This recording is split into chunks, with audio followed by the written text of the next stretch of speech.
അതെ, പലരും പറയുവേ നീ ഒരു പ്രസവിച്ചത് സിസേറിയൻ അല്ലേ, അപ്പൊ പെയിൻ ഒന്നും ഉണ്ടാവില്ല. അവർക്ക് സിസേറിയൻ ചെയ്ത് കഴിഞ്ഞാൽ കുട്ടികളോടുള്ള കമ്മിറ്റ്മെന്റ്സ് കുറയും, ഇഷ്ടം കുറയും. അങ്ങനെ പല ടോക്കും ഞാൻ ഒരുപാട് കേട്ടിട്ടുണ്ട് കേട്ടാ. അപ്പൊ എനിക്ക് 2 കുട്ടികളുണ്ട്, 2 CS ആയിരുന്നു. എന്നോട് തന്നെ പലരും പറയണത്, അതായത് നമുക്ക് അടുത്ത ബന്ധങ്ങൾ തന്നെ അവർ പറഞ്ഞിട്ടുണ്ട് എന്നോട്, എനിക്ക് വേദന അറിയാണ്ട് പ്രസവിച്ചതല്ലേ, അതുകൊണ്ട് കുട്ടികളോടുള്ളൊരു ഇതൊക്കെ നമുക്ക് കുറയുന്നു. പക്ഷെ എനിക്ക് എന്റെ മക്കളോട് അന്നും ഇന്നും ഒരു ഇഷ്ടം ഉണ്ടാ. അവരാണ് എന്റെ ഏറ്റവും വലിയ പ്രയോറിറ്റി. പക്ഷെ ഈ എന്നോട് പറഞ്ഞിട്ടുള്ള എന്റെ റിലേറ്റീവ്സ് തന്നെ ഇപ്പൊ നേരിട്ടുകൊണ്ടിരിക്കണം, ഇപ്പൊ ലൈവില് നേരിട്ടുകൊണ്ടിരിക്കുന്ന ചെറിയൊരു ഇഷ്യൂ ഉണ്ട്. അതാരാ എന്താണെന്ന് ഞാൻ പറഞ്ഞില്ല. ഇതുപോലെ നോർമൽ ഡെലിവറി കഴിഞ്ഞ് എന്റെ മക്കളുടെ അതേ പ്രായമുള്ള 2 കുട്ടികളുണ്ട്. നോർമൽ ഡെലിവറി കഴിഞ്ഞാലേ അവരാണ് അത്ര ഏറ്റവും വലിയ മാതാവ്, അവരാണ് ഉമ്മമാര്, അവർ അത്രയും വേദന സഹിച്ചിട്ടാണ്.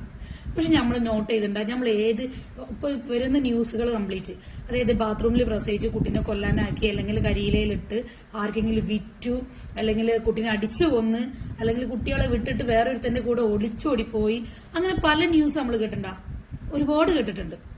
ആ കേൾക്കുന്ന ന്യൂസിൽ എവിടെയെങ്കിലും സിസേറിയൻ ആണെന്ന് എവിടെയെങ്കിലും കണ്ടിട്ടുണ്ടോ? ഉണ്ടാവാൻ ചാൻസ് കുറവ്. കാരണം ഒരു കുട്ടിനോട് ആഗ്രഹിച്ചിട്ട് കുട്ടിനെ വേണമെന്ന് പറഞ്ഞിട്ട് നമ്മളെ ശരീരവും നമ്മളെ മനസ്സും നമ്മളെ വേദനയൊക്കെ കടിച്ചമർത്തിയിട്ട് നമ്മൾ എടുക്കുന്ന ഏറ്റവും വലിയൊരു എഫേർട്ടാണ് ഒരു സിസേറിയന് ഒരു പെണ്ണ് തയ്യാറാവുന്നത് കേട്ടാ. നോർമൽ ഡെലിവറി അങ്ങനെ തന്നെയാണ്. അങ്ങനെ ഒരുപാട് അമ്മമാരുണ്ട്, എന്റെ ഉമ്മ ഒക്കെ അങ്ങനെയാണ്. പക്ഷെ അവരൊന്നുമല്ല ഇത് ഞാൻ പറയുന്നത്. ഇതിന് ഇറങ്ങി തിരിച്ച് കുറെ ഒരുത്തികളുണ്ട്, അവർക്ക് വേണ്ടിയിട്ടാണ്. ഇവരൊക്കെ ഞാൻ കേട്ടിട്ടുണ്ട്, എന്റെ ഉമ്മ തന്നെ പറഞ്ഞു കേട്ടിട്ടുണ്ട്, നോർമൽ ഡെലിവറി എന്ന് പറഞ്ഞാൽ മരണവേദനയാണെന്ന്. പക്ഷെ അതിന് പടച്ചോനൊരു മറവി കൊടുത്തിട്ടുണ്ട് അത്ര, ആ വേദനക്ക് മറവി ഉണ്ടെന്ന്. ആ മറവി ഉള്ളതുകൊണ്ടാണ് വീണ്ടും നമ്മൾ പ്രസവിക്കാനുള്ള തയ്യാറെടുപ്പ് നടത്തുന്നത് എന്നാണ് കേട്ടുള്ളത്.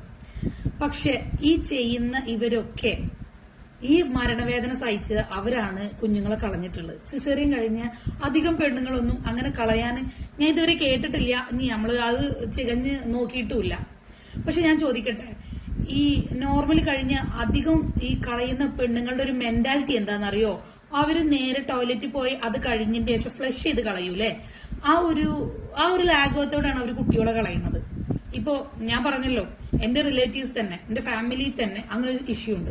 2 കുട്ടികളെ എനിക്ക് പഠിക്കണം എന്നുള്ള ഒരു വ്യാജേനെ 2 കുട്ടികളെ ഈ കുയില് കാക്കയുടെ കൂട്ടിൽ പോയി മുട്ടടൂലേ, അതുപോലെ മറ്റൊരു ഫാമിലിക്ക് തള്ളി വിട്ടിട്ട് അവനാന്റെ സുഖത്തിനും സന്തോഷത്തിനും വേണ്ടിയിട്ട് ഇറങ്ങിത്തിരിക്കുന്ന ഒരുത്തിനെ ഞാനിപ്പോ ലൈവിലി കണ്ടുകൊണ്ടിരിക്കുകയാണ്.